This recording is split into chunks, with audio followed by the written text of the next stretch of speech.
என்னோடு சேர்ந்து நீங்கள் அதை பாடுங்கள். ஆண்டவருக்கு மகிமை உண்டாகட்டும். சேர்ந்து பாடலாமா? எல்லாம் கூடுமே, எல்லாம் கூடுமே. ஒரே ஒரு வார்த்தை சொன்னால் எல்லாம் கூடுமே. ஆண்டவர் ஒரு வார்த்தை சொன்னா போதும். ஒரு ஆமென் சொல்லுங்க பாப்போம். ராத்திரி உங்களை பார்த்து என்ன பார்த்து கர்த்தர் ஒரே ஒரு வார்த்தை சொல்லணும். ஆமென், அல்லேலூயா. உன் படுக்கை எடுத்துக்கொண்டு போ அப்படின்னு சொன்ன உடனே அவன் எடுத்துக்கொண்டு போனான். ஹல்லேலூயா. தேவனுக்கு மகிமை. என்னோடு சேர்ந்து பாருங்களா? ஹல்லேலூயா. கர்த்தருக்கு மகிமை. எல்லாம் கூடுமே, எல்லாம் கூடுமே. ஒரே ஒரு வார்த்தை சொன்னால் எல்லாம் கூடுமே. கர்த்தருக்கு மகிமை உண்டாகும். ரெக்கார்ட் பண்ணி கைகள் தட்டி பாட வேண்டும் கூட. எல்லாம் கூடுமே சொல்லுங்க. எல்லாம் கூடுமே. ஒரே ஒரு வார்த்தை சொன்னால் எல்லாம் கூடுமே. தண்ணீர் ரசமாய் மாறிட்டே, கசப்பும் இனிப்பாய் மாறிட்டே, மாறா போன்ற அனுபவம் எல்லாம் மதுரமாய் மாறிட்டே. பாடுங்க.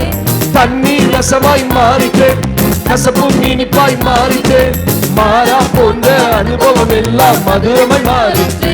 அடடட நீங்க சொன்ன ஒரு வார்த்தையாலய குறைவுகள் நீங்கிற்றே. நீங்க சொன்ன ஒரு வார்த்தையாலய வாழ்க்கை மாறிற்றே. நீங்க சொன்ன ஒரு வார்த்தையாலய குறைவுகள் நீங்கிற்றே. நீங்க சொன்ன ஒரு வார்த்தையாலய வாழ்க்கை மாறிற்றே. எல்லாம் கூடுமே, எல்லாம் கூடுமே. ஒரே ஒரு வார்த்தை சொன்னால் போதும். எல்லாம் சொல்லுங்களே. எல்லாம் கூடுமே, எல்லாம் கூடுமே. ஒரே ஒரு வார்த்தை. மழை வந்தாலும், மழை வந்தாலும், அலை வந்தாலும், புயல் அடித்தாலும் பயமில்லையே, பயமில்லை, பயமில்லை, பயமில்லையே. மழை வந்தாலும் பயமில்லையே, அலை வந்தாலும், புயல் அடித்தாலும் பயமில்லை, பயமில்லை, பயமில்லையே. எல்லாம் கூடுமே, எல்லாம் கூடுமே.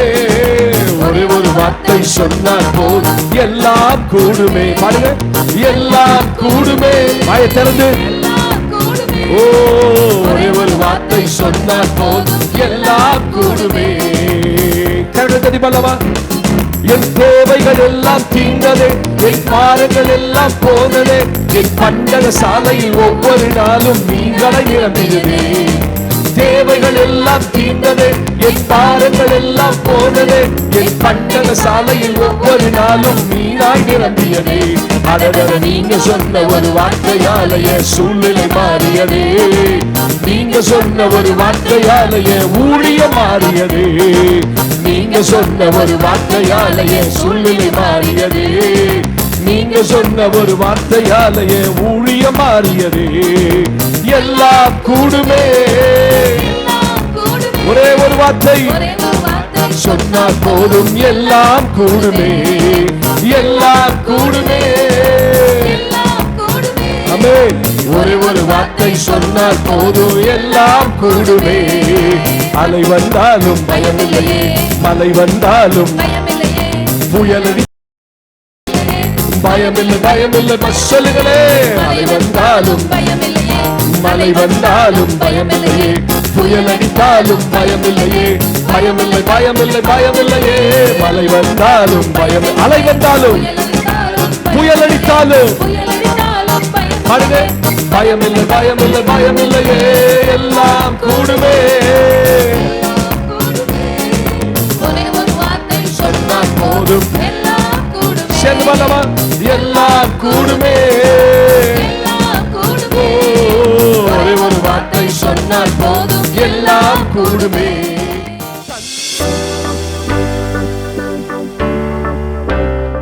நம்புவேன், நம்புவேன் என் இயேசு ஒருவரை. Come on. நம்புவேன். நீங்க எங்க இருந்தாலும் சரி, முன்னாடி பின்னாடி நடுவுல வாயை திறந்து நம்புவேன்.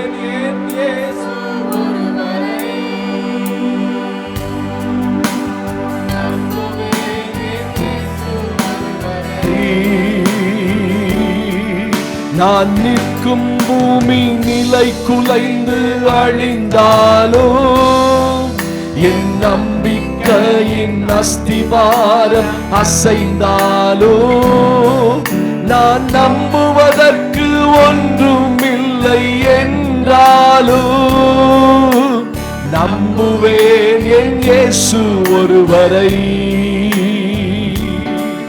நான் நம்புவதற்கு ஒன்றுமில்லை என்றாலும் சொல்லுங்க சேர்ந்து, நம்புவேன் என் இயேசு. கரங்களை உயர்த்தி சொல்லுங்க, நம்புவேன் நம்புவேன் என் இயேசு ஒருவரை. நீங்க எந்த அளவு அவரை நம்புறீங்களோ சொல்லுங்க பாப்பா, கைகளை உயர்த்தி. I put my trust upon him. என் நம்பிக்கை அவர் மேல் வைக்கிறேன். என் இயேசு ஒருவரை. ஆண்டவர் கேட்கிறார், உதட்டுல சொல்றியா உள்ளத்துல சொல்றியா? நம்புவேன் இயேசு ஒருவரை. நம்புவேன் நம்புவேன். ரெண்டு கரங்களை விரித்து உள்ளத்தின் ஆழத்தில் அவரை நம்பி, இயேசப்பா நம்புவேன் ஒருவரை. என் பாதை எல்லாம் அந்தகாரம் சூழ்ந்தாலோ, வாழ்க்கையில் முடிந்தது மறுவாழ்வு இல்லை என்றாலோ, என்னை தேற்றுவதற்கு யாரும் இல்லை. நம்புவேன் நம்புவேன் இயேசு ஒருவரை. என்னை தேற்றுவதற்கு யாரும் இல்லை என்றால் அந்த அளவு நம்பிக்கை வச்சிருக்கேன்ப்பா. சொல்லலாமா? கரங்களை உயர்த்தி நம்புவேன் என் இயேசு ஒருவர். இப்பொழுது அந்த சுகம் இறங்கி வருவதாக. ஆண்டவரே, யாரெல்லாம் வாயை திறந்து நம்புற இயேசப்பான்னு சொல்றாங்களோ, இன்று இரவு ஒரு அற்புதம் நடப்பதாக. நம்புவேன் இயேசு. இந்த சரீரங்களிலே ஒரு இனம் புரியாத சுகம் உண்டாவதாக. நம்புவேன்.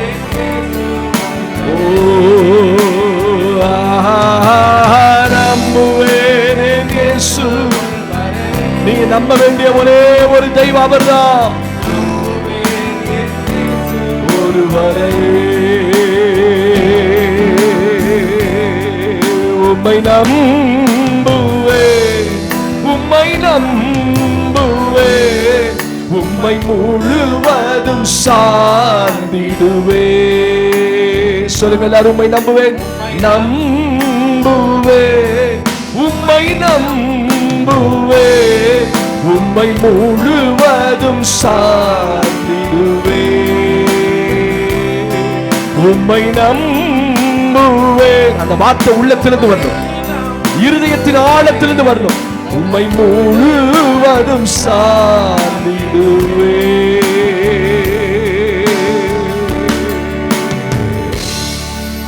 அப்படியே உங்க கைகளை உயர்த்தி சொல்லுங்க, இயேசுவே. ஆண்டவருடைய கண்கள் உங்களை பார்க்குது. சிலர் உதட்டுல இருந்து சொல்றீங்க நம்பிக்கை இல்லாம, சிலர் உள்ளத்தின் ஆழத்துல என் வாழ்வின் கடைசி, நீங்க என்ன எனக்கு உதவி செய்யலன்னா இதுக்கு மேல எனக்கு வாழ வழியே இல்லைன்னு சொல்லி சிலர் வந்திருக்கிறீங்க. அப்படிப்பட்ட உங்களுக்கு தான் கர்த்தர் இறங்குவார். எனக்கு வேற வழியே இல்லப்பா. மருத்துவர் உலகத்தில் இருக்கிறாங்க, ஆனா அவங்களெல்லாம் தங்களால முடிந்த மட்டும் தான் செய்ய முடியும். ஆனா நமக்கு மேல ஒரு தேவன் இருக்கிறார். இந்த ராத்திரி முழு இருதயத்தோடு சொல்லுங்க, அப்பா உங்க சுகம் எனக்கு வேணும், உங்க தொடுதல் எனக்கு வேணும். கேளுங்க, உங்களுக்கு என்ன வேணும்? எனக்கு விடுதலை வேணும்பா. என் வாழ்க்கையில விடுதலையே இல்லாம நான் நின்று கொண்டு இருக்கிறேன். என்னோட ஒரு சத்துரு போராடி கொண்டே இருக்கிறான். இந்த ராத்திரி அந்த சத்துரு கிட்ட வந்து எனக்கு ஒரு விடுதலை வேணும். ராத்திரி காலத்துல கெட்ட சொப்பனங்கள் என்னை அலைக்கழிக்கிறது. ஆண்டவரே, மரித்தவர்களும் எலும்புக்கூடுகளும், ஆண்டவரே, பயங்கரமான பிசாசுகளின் உருவங்களும் என் சிந்தையில நடமாடுகிறது. எனக்கு ஒரு விடுதலை வேணும் ஆண்டவரே. மந்திரவாதத்தினாலே பாதிக்கப்பட்டு எத்தனையோ மந்திரவாதங்கள் மாந்திரிகளால் ஏமாற்றப்பட்டு வந்திருக்கிறேன். எனக்கு அதுல இருந்து ஒரு விடுதலை வேணும் ஆண்டவரே. எனக்கு அதுல ஒரு விடுதலை வேணும் ஆண்டவரே. என் சரீரம் எல்லாம் நெருப்பை போல எரிந்து கொண்டிருக்கிறது. எனக்கு என்ன பிரச்சனைன்னு தெரியல, மருத்துவரால டயக்னோஸ் பண்ண முடியல. அந்த பிரச்சனையிலிருந்து எனக்கு ஒரு சுகம் வேணும் ஆண்டவரே. எனக்கு ஒரு சுகம் வேணும் ஆண்டவரே. எனக்கு ஒரு கற்பத்தின் கனி வேணும் ஆண்டவரே. எனக்கு ஒரு பிள்ளை பாக்கியம் வேண்டும் என்று கதறுகிற தேவ பிள்ளையே, இந்த ராத்திரி தேவன் உனக்கு அந்த கற்பத்தின் கனியை கொடுப்பாராக. Jesus name, Jesus name. இயேசுவின் நாமத்தினாலே, இயேசுவின் நாமத்தினாலே அற்புதங்கள் நடப்பதாக. என்னோடு சேர்ந்து ஜெபம் பண்ணிட்டே இருங்க. ஆண்டவரே எனக்கு ஒரு அற்புதம் செய்யுங்க, எனக்கு ஒரு அற்புதம் செய்யுங்க ஆண்டவரே. என் சரீரத்தை தொடுங்க ஆண்டவரே, என் ஆவிக்குரிய வாழ்க்கையை தொடுங்க ஆண்டவரே, என் ஆவிக்குரிய வாழ்க்கையை தொடுங்க ஆண்டவரே. எனக்கு விரோதமாய் போராடுகிற சத்துரு என்னை விட்டு ஓடணும்.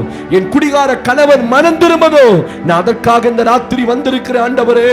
அவருக்கு ஒரு ரட்சிப்பு இல்லையா? இந்த ராத்திரி அவர் மேல ஒரு ரட்சிப்பு விழுவதாக, இந்த ரட்சிப்பு அவருக்கும் கிடைப்பதாக.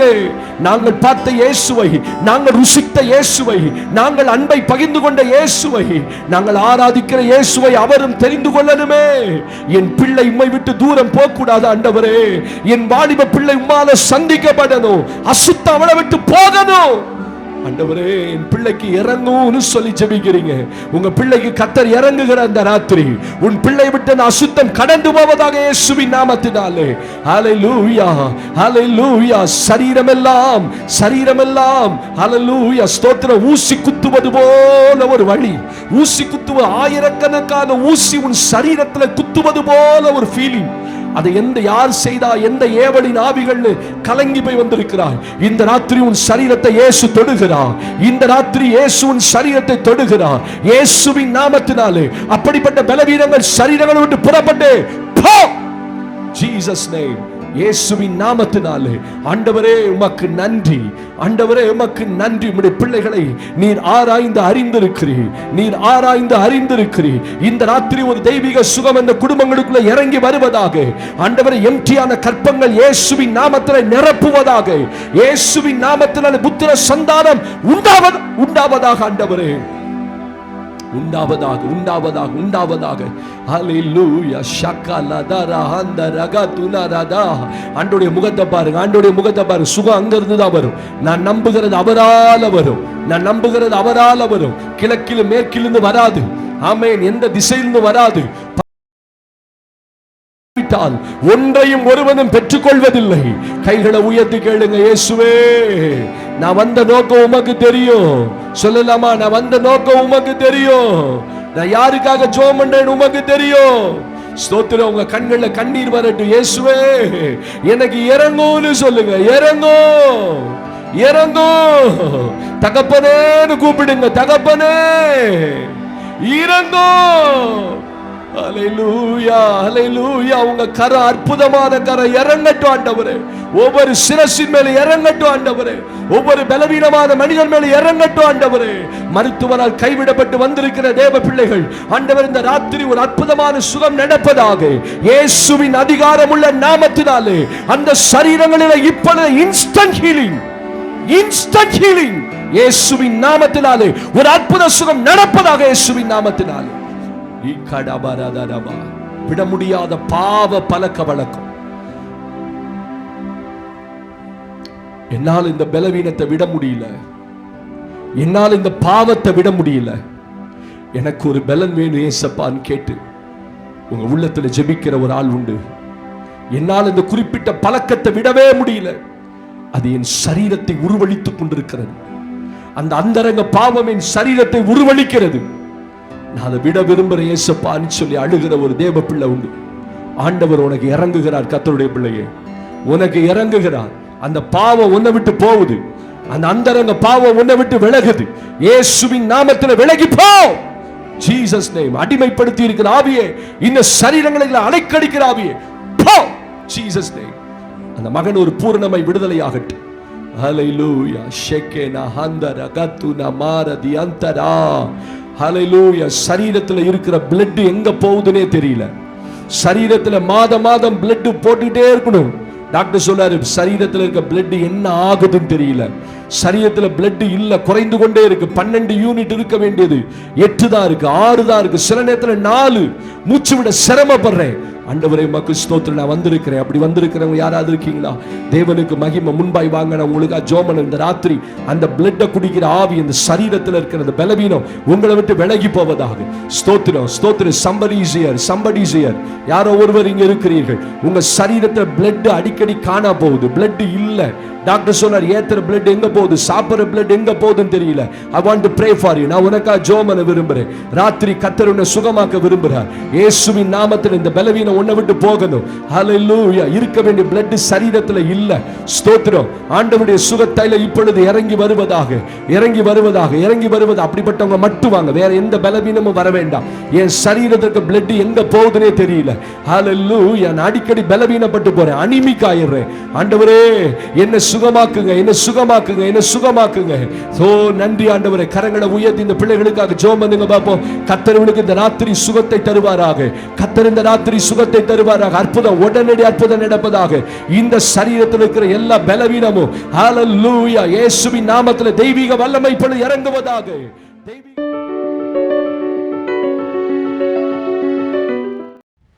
கர்த்தருடைய நாமத்துக்கு மகிமை உண்டாவதாக. என்னையும் ஒரு பெரிய சாட்சியாக இந்த இடத்துல நிறுத்தின தெய்வாதி தேவனுக்கு நான் நன்றி செலுத்துகிறேன்.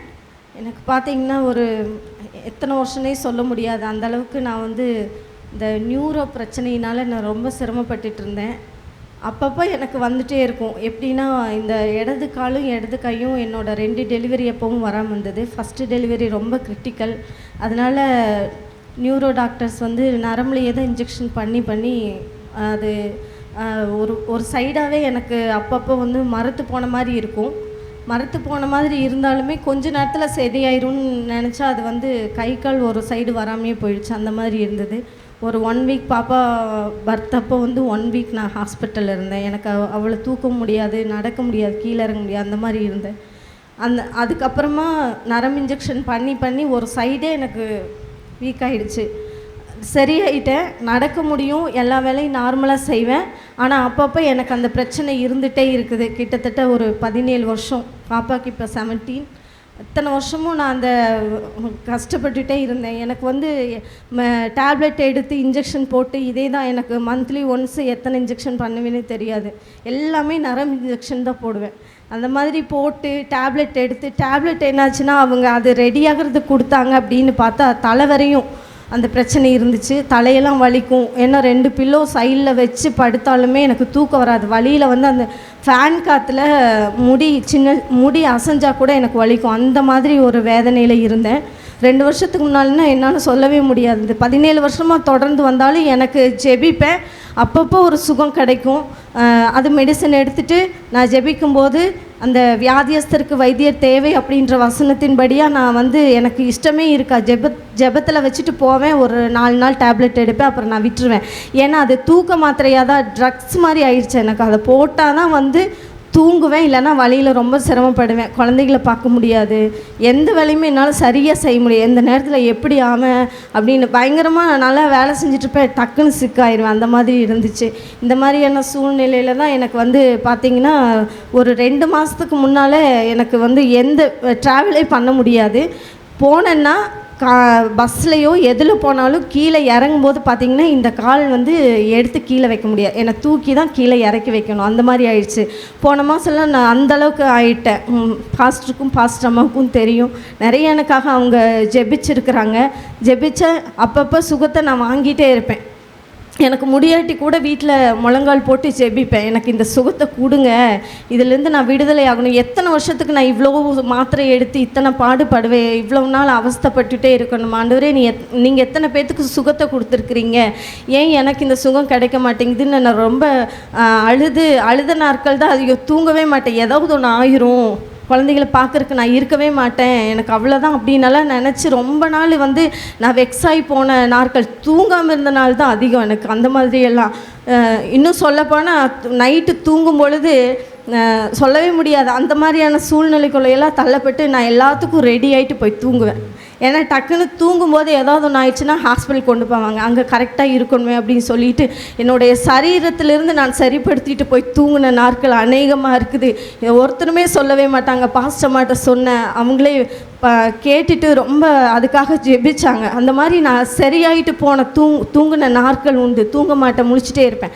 எந்த நேரத்தில் வேணாலும் ஏதாவது ஆகும்னு சொல்லி என் பிள்ளைகளுக்கு தேவையானதையெல்லாம் செஞ்சு வச்சுட்டு போய் நான் தூங்கின நாட்களெல்லாம் இருக்குது. அந்த மாதிரியான ஒரு வேதனை நான் யார்கிட்டையுமே சொல்ல முடியாது. ஆண்டவர்கிட்ட சொல்லி அழுதுருக்கு எத்தனையோ நாள். போன மாதத்துக்கு முந்தின மாதம் பார்த்திங்கன்னா ட்ராவல் போயிட்டு ஒரு முக்கியமான இது, என்னை வெளியே எங்கேயும் அனுப்ப மாட்டாங்க. தனியாக குழந்தைங்க யாராவது கூட வருவாங்க, என் பாப்பாவோ தம்பியோ வருவாங்க, இல்லைனா அவங்க வருவாங்க. தனியாக நான் எங்கேயுமே போக மாட்டேன், எங்கே எப்போ விழுவேன்னு தெரியாது. அந்த மாதிரியான ஒரு சூழ்நிலை. அப்போது இந்த மாதிரி ட்ராவல் பண்ணிவிட்டு போக வேண்டிய சூழ்நிலை இருந்தது. போயிட்டு வரும்பொழுது இங்கே திண்டலில் வந்து பஸ் விட்டு இறங்கணும், என்னால் இறங்க முடியல. ஏன்னா அந்த ஸ்பீடாக வந்துட்டேன், உள்ள சீட்லேருந்து அதாவது அந்த ஸ்டெப் கிட்ட வந்துட்டேன். ஆனால் என்னால் ஒரு கால் கூட எடுத்து வைக்க முடியலை. இந்த இடது கால் என்னால் ஃபோல்டு பண்ணவே முடியாது. பண்ணினேன்னா தலை வரை இந்த கழுத்து வரை எனக்கு இந்த நியூரோ பிரச்சனை இருந்தது. அது என்னென்னா இப்படி ஃபோல்டு பண்ணும்போது இப்போ நான் நல்லா ஃபோல்டு பண்ணுறேன் பாருங்கள். ஆனால் இந்த ஃபோல்டு எனக்கு வரவே செய்யாது. சேரில் உட்காரும்போது பிரதர் உட்கார்ந்த மாதிரி இந்த காலை ரெண்டு இப்படி மடக்கி உட்காருவோம் இல்லைங்களா, அந்த மாதிரி உட்காந்தோன்னா இங்கே கழுத்து வரை எனக்கு பிடிக்கும். அந்த மாதிரி ஸ்டேர் கேஸில் ஏறினேன்னா ஸ்டெப்பில் ஏறும்போது ஃபஸ்ட்டு வலது காலை எடுத்து வச்சுட்டு அதுக்கப்புறமா தான் ரெண்டாவது இடது காலை எடுத்து வைப்பேன். ஏன்னா ஃபோல்டு பண்ண முடியாது. இந்த மாதிரி கீழே உட்காந்தா என்னால் எந்திரிக்க முடியாது, கால் நீட்டி தான் உட்காருவேன். நிறையா என் வயசுக்கு மீறி தான் நான் இந்த வியாதியை சுமந்துட்டுருக்கிறேன்னு கடைசியில் எனக்கு போன மாதத்தில் நான் ரொம்ப ஃபீல் பண்ணேன். இல்லை ஏசப்பா இதோடு நான் இருக்கக்கூடாது. எங்கள் வீட்டுக்காரர் சொன்னாங்க, இல்லை இது மைசூர் போய் தான் சரி பண்ணும், உனக்கு எலும்பில் ஏதோ பிரச்சனை இருக்குது. ஆல்ரெடி எங்கள் அம்மாவுக்கு இருந்து இப்போவும் அவங்க அதில் அவஸ்தைப்பட்டுட்டு தான் இருக்கிறாங்க. அவங்களுக்கெல்லாம் பேர பிள்ளைகள்லாம் இவ்வளோ பெருசாகிட்டு அவங்களுக்கு இந்த மாதிரி வந்துச்சு, நாங்களாம் இருந்தோம். ஆனால் எனக்கு அவங்க தான் பார்க்க வேண்டியிருக்கு, பிள்ளைகள் பார்க்க வேண்டியிருக்கு, கணவர் பார்க்க வேண்டியிருக்கு, பாஸ்டமாக எனக்காக ஜெபிக்க வேண்டியிருக்கு. ஏன் ஏசப்பா அப்படின்னு சொல்லி கேள்வி கேட்டு எனக்கு போன மாதத்தில் வந்தேன். நான் அதுக்காக ஜெபிக்கவே வரல, ஆனாலும் மற்றவர்களுக்காக நான் ஜெபித்தேன். என்னால் இறங்க முடியல, ஏற முடியல, படுத்தா எந்திரிக்க முடியல, ஒரு காலை தூக்கி இன்னொரு கால் மேலே போட முடியல, திரும்பி படுக்க முடியல. இந்த மாதிரி நடுராத்திரியில் எந்திரிச்சு பாத்ரூம் போனால் கூட எங்காவது விழுந்துருவேன்னு சொல்லிட்டு செவுத்தை பிடிச்சிட்டு கதவை பிடிச்சிட்டு இந்த மாதிரி போயிட்டு இருப்பேன். எனக்கு அந்த மாதிரி இப்போ சர்ச்சில் வந்தால் கூட யாராவது சிஸ்டர்ஸை தூக்கி விடணும், கீழே இறங்கும் போது அந்த ஸ்டெப்பில் வந்து அந்த கதவை பிடிச்சி செவுத்தை பிடிச்சி 2 ஸ்டெப்பு நான் இறங்குறக்குள்ளே எனக்கு ஜீவனே போகிற மாதிரி வலிக்கும். இந்த காலை எடுத்தே வைக்க மாட்டேன். இடது கால் எனக்கு சுத்தமாக வராமல் தான் இருந்துச்சுன்னு சொல்லுவேன். இந்த கையை பார்த்தீங்கன்னா இந்த விரலெல்லாம் வந்து நடுங்கும், ரெண்டா ஒரு டம்ளர் பிடிக்க முடியாது. இந்த விரலும் இந்த காலும் இந்த கையும் தான் எனக்கு பிரச்சனையே. போன மாதம் ஹீலிங் சர்வீஸில் அதுக்காக ஜெபிக்க வரல, ஆனால் ஆண்டவர் வந்து எல்லாத்துக்கும் சூங் கொடுக்கும்போது என் கண்ணிலேருந்து தண்ணி மட்டும்தான் வந்துச்சு. ஏதோ அழுதுட்டுருக்கீங்க, எதுக்காகவோ ஜெபிக்கிறீங்கன்னு 2-3 வார்த்தை சொன்னாங்க. அது எனக்கான வார்த்தையாக என்னன்னு கூட என்னால் வாங்க முடியல. ஏன்னா இத்தனை வருஷம் போராட்டத்தில் இன்றைக்கி எனக்கு சுகம் கிடைக்குமா, வர்றவங்களுக்கு சுகம் கிடைக்கட்டும்னு அவங்களுக்காக நான் ஜெபிச்சுட்டு வீட்டுக்கு போனேன். அன்றைக்கும் அந்த வலி இருந்தது. போன மாதம் ஹீலிங் சர்வீஸ்க்கு வந்துட்டு போன அந்த நைட்டும் இருந்தது. நைட்டு ஏறும்போது கூட வலது காலை எடுத்து வச்சு ஸ்டேர் கேஸ் கம்பியை பிடிச்சிட்டு இடது காலை எடுத்து வைப்பேன். ஃபோல்டு பண்ண முடியாமல் இப்படி தான் எடுத்து வைப்பேன். எனக்கு இந்த ஃபோல்டிங்கே வராது. அப்படி இந்த அடுத்த நாள் காலையில் பார்த்தேன், எந்திரிக்கும் போது ஃப்ரீயாக எந்திரிச்சிட்டேன். வேலை செய்யும்போது கொஞ்சம் வலி இருக்கிற மாதிரி இருந்தது. அதுக்கப்புறம் நேராக பார்த்தீங்கன்னா அந்த கீழே ஸ்டேர் கேஸில் இறங்குறேன், ஃபுல்லாக ஃபோல்ட் ஆகுது. என்னால் நம்பவே முடியல. எனக்கு அந்த இடத்துல நான் உணர்ந்தேன் சுகத்தை ஆண்டவர் கொடுத்துட்டாரு அப்படின்னு. எனக்கு நம்பவே முடியல. ஏன்னா இத்தனை வருஷம் போராட்டம், இத்தனை வருஷம் டேப்லெட், இத்தனை வருஷம் வியாதி, வேதனை, கண்ணீர் யார்கிட்டையுமே சொல்ல முடியல. அப்படிங்கிற ஒரு சூழ்நிலையில் இனிமேல் அவ்வளோதான் நினச்சேன். ஏன்னா எங்கள் அம்மாவுக்கு இன்னுமே சரியாகலை. காலையில் சொன்னாங்க டிஎன்ஏ எல்லாமே மாறும் அப்படின்னு ஒரு பாட்டு பாடினாங்க. அந்த பாட்டில் நான் உணர்ந்தேன், எனக்கு ஆண்டவர் தான் இத்தனை வருஷம் கழித்து அவருடைய மகிமை வெளிப்படும்படியாக நான் இந்த இடத்துல சாட்சி சொல்லணும் அப்படின்னு சொல்லிட்டு ஆண்டவர் தான் நிச்சயித்த நாளில் எனக்கு இந்த காரியம் நடந்திருக்குன்னு நான் விசுவாசிக்கிறேன். அடுத்த நாள்லேருந்து பார்த்தீங்கன்னா மதியானத்துலேருந்து எனக்கு சரியாயிடுச்சு. நான் சொன்னேன் இந்த கால் ஃபோல்டே பண்ண முடியாமல் இருந்தது, இப்போ ஃபோல்ட் ஆகுது, நல்லா பிரச்சனை இல்லாமல் இருந்தது. இல்லைனா மைசூர் போகணும், அதுவும் படுத்துகிட்டே தான் போகணும் வரணும், அங்கே போய் என்ன ட்ரீட்மெண்ட் பண்ணுவாங்களோன்னு தெரியல. எங்கள் வீட்டில் அவர் சொன்ன உடனே ரொம்ப பயந்து போய் யோசிக்க ஆரம்பிச்சிட்டேன். அவ்வளோ தூரம்லாம் போகவே முடியாது, கொஞ்சம் ஒரு 2 கிலோமீட்டர் போனாவே முடியாது, 2 வீலரில் வந்தாவே இந்த பேலன்ஸ் பண்ண முடியும். அவ்வளோ தூரம் எப்படி ஆண்டவரே நீங்கள் சூங் கொடுத்தா கொடுங்க, நான் போக மாட்டேன் அப்படின்னு ஒரு வைராக்கியம் இருந்துச்சு. ஆண்டவரை குறித்து நான் ரொம்ப வைராக்கியம் பாராட்டுவேன். என்னுடைய கணவருக்கோ பிள்ளைகள் விஷயத்துலையும் ரொம்ப கடுமையாக தான் இருப்பேன். ஆண்டவர் காரியத்தில் அவங்க ஏதாவது தப்பு செஞ்ச உடனே கண்டிப்பேன். வீட்டில் இது சுகமாக்கிட்டாரு. கிட்டத்தட்ட 17 ஆண்டுகள் அவங்க சொன்ன காரியம் ஃபோல்டு பண்ண முடியாது. சிலருக்கு அது புரியல. கால் வந்து அவங்களுக்கு மடக்கவே முடியாது. இப்போ நல்லா கால் மடக்குங்க. எந்த கால் மடக்க முடியாது?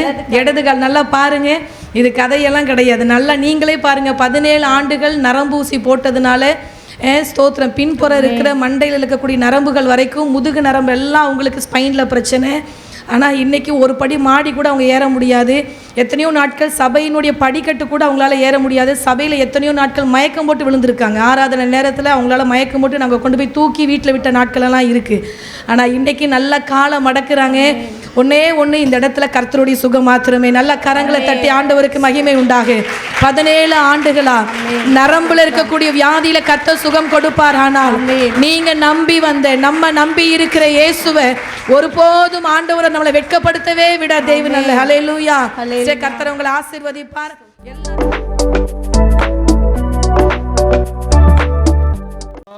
நல்ல வசனத்தை கேளுங்க. ஸ்தோத்திரம். வசனம் தான் உங்களை சுகமாக்கும். சரியா? ஸ்தோத்திரம். நம்ம கிட்ட மந்திரம் இல்லை, மாயம் இல்லை. இந்த அப்படி அப்படி மந்திரிச்சு உங்களுக்கு விபூதி கொடுக்கறதுக்கு நான் ஆள் இல்லை, அப்படின்னு வாயில் எடுத்து லிங்கம் கொடுக்கறதுக்கு நான் ஆள் இல்லை. ஒரு ஆமேன்னு சொல்லுங்க அப்போ. அல்லேலூயா. அப்படி செஞ்சவெல்லாம் செத்து போயிட்டான். ஸ்தோத்திரம். அப்படி சாமியார்னு சொன்னவெல்லாம் இன்னைக்கு மண்ணுக்குள்ள இருக்கிறான். சரியா? அப்படின்னுவா அப்படி உதிரியா விபூதி கொடுப்பான். அவனை நம்பதான் ஒரு கூட்டம் இன்னும் நம்புது பாருங்க. செத்து போன ஒரு மனுஷனை, சாய்பாபாவை நம்புற எத்தனையோ கூட்டங்கள் இருக்கிறாங்க. ஸ்தோத்திரம். அவன் மறிச்சு மண்ணோட மக்கி போய் எலும்பு மண்ணோட மண்ணா போச்சு. ஆனா அவனை தெய்வம்னு இன்னைக்கு கோடிக்கணக்கான பேர் ஃபாலோ பண்றதுக்கு ஒரு கூட்டம் இருக்குது. ஸ்தோத்திரம். உயிருள்ள எத்தனையோ சாமியார்கள் இன்னைக்கு பின்பற்றப்படுகிறார்கள் மனிதர்களால். தேவனுக்கு மகிமை உண்டாகட்டும். நாட்டில் எந்த நாட்டிலையுமே இல்லாத ஒரு கொடூரம் நம்ம நாட்டில் தான் நிர்வாண சாமியார்கள் இருக்கிறார்கள்.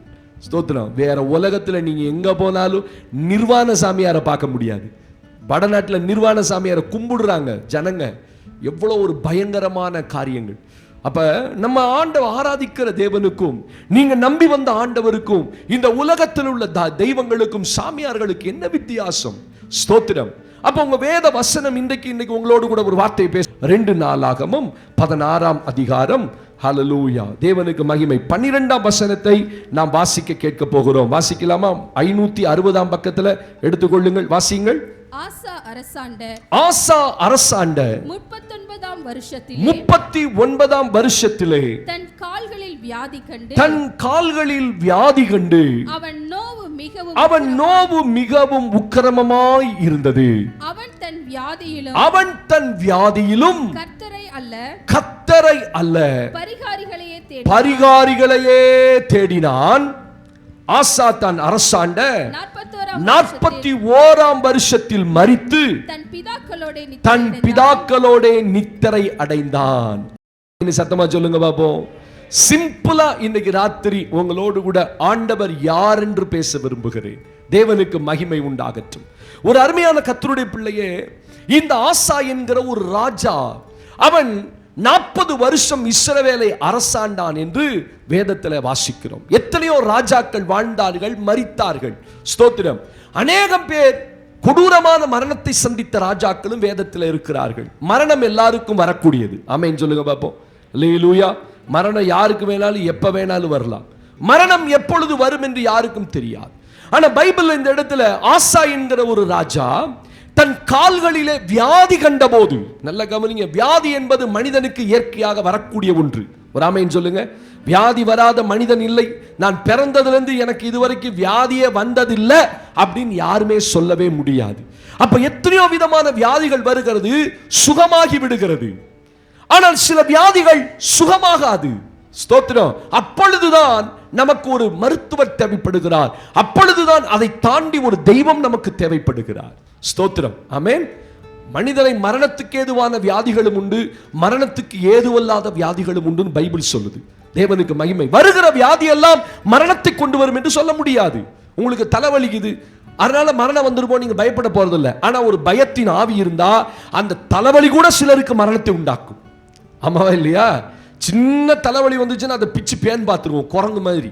குரங்கு கையில பூமாலை கிடைச்சா என்ன ஆகும்னு நினைக்கிறீங்க? அது மாதிரி தான் நமக்கு ஒரு சின்ன பலவீனம் வந்துட்டா கூட ஊதி பெருசாக்கிடுவோம் நம்ம வாழ்க்கையில. ஐயோ இது இப்படி ஆயிடுமோ. ஏன்னா இந்த நிறைய படிக்கிறவங்க பாருங்களேன், நிம்மதியா இருக்க மாட்டாங்க. ஸ்தோத்திரம். என்னுடைய சொந்தக்காரர்ல ஒருத்தர் நல்ல ஐடி ஃபீல்டில் இருக்கிறார். அந்த ஐடி ஃபீல்டில் இருந்துகிட்டே சைடு பை சைடா அவர் சித்த மருத்துவம் படிக்க ஆரம்பிச்சா. யுனானி மருத்துவம், அந்த மருத்துவம், இந்த மருத்துவம். அவர் வீட்டில் ஃப்ரிட்ஜ் கிடையாது, அவர் வீட்டில் ஏசி கிடையாது. ஸ்தோத்திரம். அவர் வீட்டில் எதுவுமே எக்ஸ்ட்ரா எதுவுமே இருக்கு. ஏன்னா அந்த மருத்துவத்தில், ஏன்னா இதை பண்ணக்கூடாது, அதை பண்ணக்கூடாது, இது பண்ண இந்த சைடு எஃபெக்ட் வரும், அதை பண்ண அந்த சைடு எஃபெக்ட் வரும், அதுவும் பிரச்சனை தான். இந்த சின்ன ஒரு தலைவலி வந்துட்டா அந்த பொண்ணு சொன்னா, நான் வீட்டுக்காக சொல்லலாம், பார் இந்த தலைவலி இங்க போவும் அங்க போவும், அப்படி இந்த அவயவத்தை தொடும், இந்த அவயவம் பாதிக்கப்படும். இதெல்லாம் நமக்கு தெரியுமா? நமக்கு தலைவலி வந்தால் பேராசிட்டமால் ஒன்று போட்டுட்டு அப்பாடான்னு ஒரு டீயை குடிச்சு படுத்தோம்னா காலைல எந்திரிச்சோம்னா சுகமாயிடுவோம், அப்படித்தானே? ஆனா எத்தனை பேத்துக்கு இந்த தலைவலியே பிரச்சனையா இருக்குது? ஸ்தோத்திரம். அப்ப ஆசா என்கிற ஒரு ராஜா தன் கால்களிலே வியாதி கண்டானாம். அப்ப அந்த வியாதி எதற்காக வந்தது?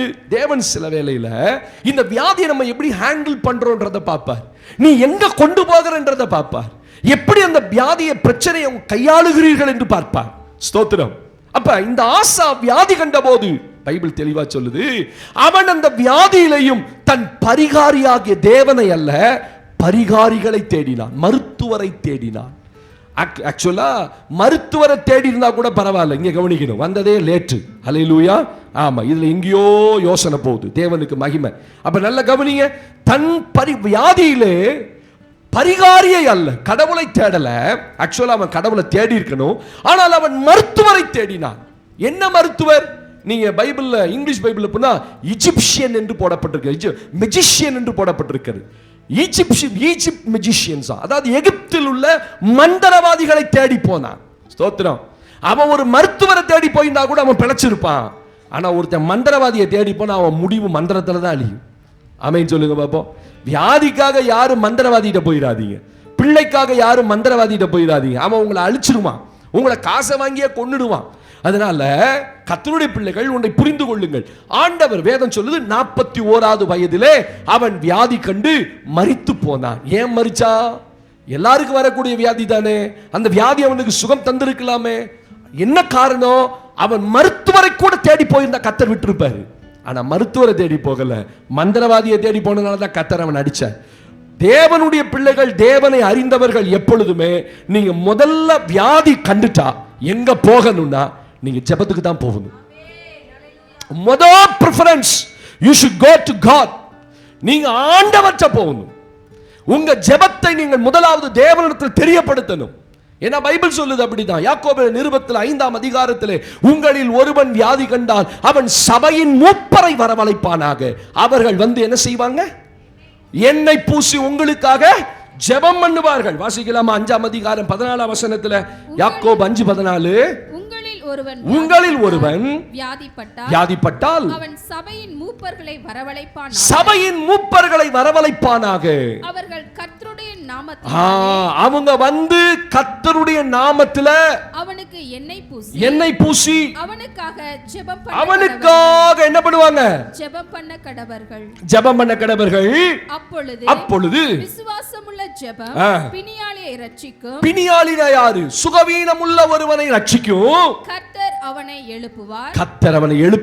அவன் பாவம் செய்தவனானால் அது அவனுக்கு மன்னிக்கப்படும். ஒரு ஆமென் சத்தமா சொல்லுங்க பாப்போம். உங்க வீட்ல முதலாவது வியாதி வந்து விட்டால் அவன் முதலாவது எங்க சொல்லணும்னா சபைக்கு சொல்லணும். ஹலோ, எங்க சொல்லணும்? ஆமா, சொந்தக்காரவங்க, எழுத்து வீட்டுக்காரவங்க, போனவங்க வந்தவங்க, எனக்கு அப்படியாச்சு, எனக்கு இப்படியாச்சு, என் புருஷனுக்கு வயிற்று வலி வந்துச்சு, கட்டி வந்துருச்சு, அது வந்துருச்சு, கடைசியா ஊரெல்லாம் தெரிஞ்சு எனக்கு தெரியும். கடைசியில் பாஸ்டுக்கு தெரியவே தெரியாது பாருங்க. இவன் போய் ஆப்ரேஷனும் பண்ணிட்டு வீட்டில் வந்து படுத்து கிடப்பான். எங்கடா 2 மாசம் ஆளை காணாமே அப்படின்னு நம்ம ஃபோன் பண்ணி கேட்டா, உங்களுக்கு தெரியாதா, எனக்கு ஆப்ரேஷன் ஆகி நான் வயிற்றுல கட்டியெல்லாம் ஆப்ரேட் பண்ணி வீட்டில் படுத்திருக்கேங்கிறாங்க. என்னடா கொடுமை இது?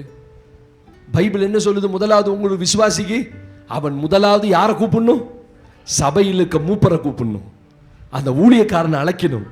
அவன் வந்து வீட்டுக்கு வந்து என்ன பூசி ஜோமன்னா வேதம் என்ன சொல்லுது? அப்பொழுது தேவன் அவனை எழுப்புவார். அவன் பாவம் செய்தவனா இருந்தாலும் அது அவனுக்கு மன்னிக்கப்படும். எவ்வளவு பெரிய சுகத்தை ஆண்டவர் வச்சிருக்காரு பாருங்க ஊழியக்காரன்ட்ட. ஒரு ஆமென் சொல்லுங்க பாப்போம். அல்லேலூயா. அப்ப சின்ன காரியமோ பெரிய காரியமோ முதல்ல நீங்க ஆண்டவர்ட்ட சொல்லணும். அதுக்கு பிறகுதான் எந்த மருத்துவர்னு யோசிக்கணும், என்ன மருந்துன்னு யோசிக்கணும். அப்ப உங்க பிரச்சனையை முதலாவது தேவன்ட்ட சொல்லணும். அவர் உங்களை ஊழியக்காரனை அனுப்புவார். ஊழியக்காரன் எல்லா கிருபையும் கொடுத்து அவன் என்ன விட்டு ஜோமனா போதும். இந்த விசுவாசம் நிறைய பேத்துக்குள்ள கிடையாதுங்க. இந்த விசுவாசம் ரொம்ப ஆழமான விசுவாசம். எது? சாதாரண ஒரு எண்ணெய் விட்டு ஜெபம் பண்ணனால சுகமாயிருமா பாஸ்டர் அப்படின்னு நீங்க கேட்டீங்கன்னா, இந்த சபையில எத்தனையோ பேர் அந்த எண்ணெயை தான் தங்களுக்கு சொந்தமா வச்சிருக்கிறாங்க. நிறைய பேர். ஒன்றும் இல்லைங்க, எங்க அம்மாவுக்கு 80 வயசு. என்ன பிரச்சனைனாலும் என்கிட்ட இருந்து போகும்போது ஒரு பாட்டில் எண்ணெய் வாங்கிட்டு போவாங்க, அவ்வளோதான். எனக்கே ஆச்சரியமா இருக்கு எங்க அம்மா பண்றது. அவங்களுக்கு பல்லு ஒன்று ரொம்ப காலமாக ஆடிட்டே இருக்கு, இந்த வயசில் எடுக்க முடியாது. அதை ரொம்ப நுணுங்கி போய் உள்ள நிற்கிது. டாக்டர் சொல்றாரு ஆப்ரேட் பண்ணி எடுக்கணுமா, இதை வேற வழியே இல்லை. எங்கள் அம்மா பயந்துக்கிட்டு டெய்லி நைட்டு குழந்த மாதிரி நான் கொடுத்த அந்த எண்ணெயை அந்த பல்லில் வச்சு, ஆண்டவரே ஏசப்பா விழுந்துடணும், ஏசப்பா விழுந்துடணும். போன மாதத்தில் காலைல எந்திரிக்கிறாங்க, வாய்க்குள்ளே அந்த பல்லு கிடக்குது. இது வரத்துக்கு சான்ஸே கிடையாது, சான்ஸே இல்லை. ரத்தம் இல்லை, கத்தி இல்லை, ஊசி இல்லை. சும்மா அப்படி அழகா டொலக்குன்னு உளுந்து உள்ள ஒரு பல்லு கிடக்குது, எடுத்து வச்சிருக்காங்க. தம்பி இங்கே பாரு, நீ கொடுத்த எண்ணெயை தான் போட்டேன். இது ஒன்றும் உங்களுக்கு நடக்காத அற்புதம் கிடையாதுங்க. ஏன்னா நம்மளாம் பெரிய அறிவாளி பாருங்க, ஞானவான்கள். நம்மளாம் யாருமே அப்படி செய்ய மாட்டோம் பார்த்தீங்களா? இதை போய் எண்ணெயை போய் எப்படி பாஸ்டர் பல்லுல வைக்கிறது? இதெல்லாம் சுகமாகுமா பாஸ்டர்? தேவனுடைய ராஜ்யத்தில் வரும்போது ஆண்டவர் நீ ஒரு குழந்தைய போல மாறலன்னா நீ தேவனுடைய ராஜ்யத்துக்குள்ள பிரவேசிக்க முடியாதுன்னு சொன்னார். நீ நீங்க செய்யற காரியத்தை ஒரு குழந்தைய போல செஞ்சு பாருங்க. இன்னமும் எங்க அம்மாவுக்கு என்ன வியாதி வந்தாலும் அந்த எண்ணெயை பூசிட்டு தான் படுப்பாங்க. நைட்ல கால் இழுக்கும், 80 வயசு இல்லை. உடனே அந்த நைட்டு எந்திரிச்சு நான் கொடுத்த எண்ணெயை போட்டு ஜோம் பண்ணி போட்டேன்ப்பா. நைட்டு கொஞ்சம் வலி இருந்துச்சு, அப்புறம் சரி. உண்மையாவே இந்த விசுவாசம் எத்தனை பேத்துக்கு நம்மள இருக்குன்னு தெரியல. இல்ல நம்ம ஒரு பெரிய மருந்து டப்பாவே வச்சிருப்போம் வீட்டில். கால் இழுத்துச்சுன்னா நைட்டு எடுத்துச்சு பார்ப்போம், கால் இழுத்தால் என்ன டேப்லெட்னு எழுதி வச்சிருப்பான். அதை எடுத்து உடனே 2 போட்டுட்டு தண்ணியை ஊற்றிட்டு ஏசப்பா என்னை சுகமாக்குன்னு படுப்பான். அட ஆண்டவரே, நீ பண்ண வேண்டிய ஜெபத்தில் அங்கே ஒரு விடுதலை இல்லாமல் போயிருமே. அப்போ பைபிள் சொல்லுது மூப்பரை வர, அதையும் தாண்டி உங்களால் முடியலன்னா காலையில் கூப்பிடுங்க, பாஸ்டர் வாங்க ஒரு நிமிஷம் வந்து ஜோம் பண்ணிட்டு போங்க, எனக்கு ஒரு ஜோம் பண்ணுங்க, என்ன பூசி ஜோம் பண்ணுங்க. அதுதான் முதல் சுகம். ஆமென் சொல்லுங்க பாப்போம். அல்லேலூயா. சுகமாக்குற வழியை சொல்றேன் உங்களுக்கு. அல்லேலூயா. இரண்டாவது ஒரு தேவ பிள்ளை ஆண்டவர் எப்படி சுகமாக்குறாராம் வேதத்துல வாசிக்கிறோம். தேவனுக்கு மகிமை உண்டாகட்டும். வாசியுங்கள் என்னோடு கூட. கர்த்தருடைய நாமத்துக்கு மகிமை உண்டாகட்டும். மார்க் சுவிசேஷம் 2ஆம் அதிகாரம் 10-12 வசனங்களை நீங்களும் நான் வாசிக்க போகிறோம். மார்க் சுவிசேஷம் 2:10-12 வசனங்கள். பூமியிலே பாவங்களை மன்னிக்க மனுஷகுமாரனுக்கு அதிகாரம் உண்டு என்பதை நீங்கள் அறிய வேண்டும் என்று சொல்லி திமிர்வாதக்காரனை நல்ல கவனிங்க, திமிர்வாதக்காரனை நோக்கி நீ எழுந்து உன் படுக்கையை எடுத்துக்கொண்டு உன் வீட்டுக்கு போ என்று உனக்கு சொல்லுகிறேன் என்றார். உடனே அவன் எழுந்து தன் படுக்கையை எடுத்துக்கொண்டு எல்லாருக்கும் முன்பாக போனான். அப்பொழுது எல்லாரும் ஆச்சரியப்பட்டு நாம் ஒரு காலம் இப்படி கண்டதில்லை என்று சொல்லி தேவனை மகிமைப்படுத்தினார்கள். ஒரு ஆமென் சத்தமா சொல்லுங்க. அல்லேலூயா. கர்த்தருடைய பரிசுத்த நாமத்துக்கு மகிமை உண்டாகட்டும். ஒரு மனிதனை ஆண்டவர் எப்படி சுகமாக்குற நல்லா கவனிச்சு பாருங்க. ஒரு 4 பேர் திமிர்வாதக்காரனை சுமந்து கொண்டு வருகிறார்கள். அவன் வாழ்க்கையில திமிர்வாதம், கால்கள் எல்லாம் முடங்கி போய் அவனால எழுந்து நடக்க முடியாத ஒரு சப்பானிய வாழ்க்கை முழுவதும் இதுதான் என் வாழ்க்கை அப்படின்னு இருக்கிறான். இயேசு ஒரு நாள் அதை குறுக்கிடுகிறார். இயேசு வந்த உடனே அந்த 4 பேரும் சேர்ந்து அவனை தூக்கி கொண்டு போகிறார்கள். இயேசு சொன்னார், பூமியிலே பாவங்களை மன்னிக்க மனுஷகுமாரனுக்கு அதிகாரம் உண்டு. அப்படின்னா என்ன? அவனுக்கு என்ன பலவீனம், இந்த வியாதி எதனால வந்துச்சுன்றதை கண்டுபிடிச்சிட்டார். ஒரு மருத்துவத்தை நீங்க போனோன்னே ஒரு வியாதின்னு சொன்னோன்னே உடனே அவர் 4 இன்ஜெக்ஷன் எடுத்து போட்ட மாட்டார். அப்படிதானே? he has to find out. முதல்ல மருத்துவர் உங்களை டயக்னோஸ் பண்ணுவார். இது எதனால வந்துச்சுன்னு கேட்பார், என்ன சாப்பிட்டேன்னு கேட்பார். ஒபாமைனால போயிருக்கீங்க, வாமிட்டிங், டயரியா, உடனே டாக்டர் எடு ஊசிய குத்து அப்படின்னு குத்த மாட்டாரு. என்னம்மா சாப்பிட்ட, என்னம்மா நேத்து சாப்பிட்டீங்க, ஏதோ வயிற்றுக்கு ஒத்துக்கலமா, அதை கண்டுபிடிப்பார். கண்டுபிடிச்ச பிறகு அது ரூட் காசை கண்டுபிடிச்ச பிறகு தான் போடுவார். ஆண்டவர்கிட்ட வந்தோடனே ஒரு மனிதன் இப்படி சப்பானியா வந்தான், அவனை பார்த்துட்டு உடனே எந்திரிச்சு போப்பா அப்படின்னு சொல்லல. அவன் சப்பானியா இருந்ததுக்கு காரணம் என்னன்னு கண்டுபிடிச்சார். என்னது? அவனுடைய பாவம் அவனுக்கு காரணம். அவன் செய்த பாவங்கள் தான் அவன் வாழ்க்கையை முடக்கி போட்டிருந்தது. இன்னைக்கு மனுஷன் செய்கிற பாவங்கள் தான் சரீரத்தில் வருகிற வியாதிக்கு காரணம். அநேகருடைய சரீரத்தில் வியாதி இருப்பதுக்கு காரணம் என்ன? அவன் செய்த பாவங்கள். நான் எங்க பாஸ் பாவம் செஞ்சேன்? நான் ஒண்ணுமே செய்யல. எத்தனை வார்த்தைகள், எத்தனை மோசமான எண்ணங்கள், எத்தனை இருதயத்தில் எத்தனை வெறுப்பு, கசப்பு, போராட்டம், வைராக்கியம், கோபம், கொலவெறி, இதெல்லாம் மனுஷன் அப்படியே வியாதியில கொண்டு வந்து நிறுத்தும். ஸ்தோத்திரம். நீங்க நினைக்கிறீங்களா உங்க வியாதிக்கும் உங்க பாவத்துக்கும் உங்க வியாதிக்கு சம்பந்தம் இல்லைன்னு? ரெண்டும் சம்பந்தப்பட்டது. ஸ்தோத்திரம். அதனாலதான் அவன் முடக்கி வச்சிருந்தான். ஆனா ஆண்டவர் பாருங்க எவ்வளவு கிருபையா. இது என்ன அற்புதம், உடனடி அற்புதம். அவனை பார்த்து சொல்றார், நீ உன் படுக்கை எடுத்துக்கொண்டு நீ போ, உன் பாவங்கள் உனக்கு மன்னிக்கப்பட்டது. சில நேரத்தில் ஆண்டவர் எப்படி சுகமாக்குவார்னா இன்ஸ்டன்ட் சுகம், அற்புதம், உடனே. அவர் சொல்றாரு, இதுவரைக்கும் நாங்கள் இப்படி கண்டதில்லை. பார்த்தவன் ஆச்சரியப்படுறான்.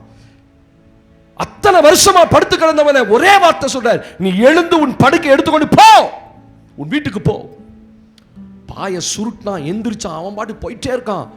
பார்த்த ஜனங்கள் எல்லாரும் இதுவரைக்கும் நாங்கள் இப்படி ஒரு அற்புதத்தை பார்த்ததே இல்லை என்று சொல்லி தேவனை மகிமைப்படுத்தினார்கள். சில வேளையில அற்புதம் உடனே நடக்கும். எத்தனை பேருக்கு அற்புதம் வேணும்? I want to pray for you. இந்த செய்தி நடக்கும் போது ஆண்டவர் சொன்னார், சிலருக்கு வருகிறவர்கள் இன்றைக்கு உடனடி அற்புதம் தேவைப்படுகிறது. I want to line up. நான் உங்களுக்காக ஜெபிக்க விரும்புகிறேன். இந்த செய்தியை முடிச்சிடுறேன், சரியா? உடனடி அற்புதம், இன்ஸ்டன்ட் ஹீலிங் இன்னைக்கு நடக்க போகுது. அங்க ஸ்பாட்ல, அல்லேலூயா. நீங்க வீட்டுக்கு போங்க சுகமாவெல்லாம் கிடையாது. இன்னைக்கு இன்ஸ்டன்ட் சுகம். இந்த இடத்துல நீங்க அந்த அற்புதத்தை உணருவீங்க. கையை உயர்த்தனவங்களை மட்டும் ஆசீர்வதிங்க ஏசப்பா. அல்லேலூயா. ஆமா, சில வேளையில் நீ எல்லாத்துக்கும் தூக்கிடணும். அல்லேலூயா. தேவனுக்கு மகிமை.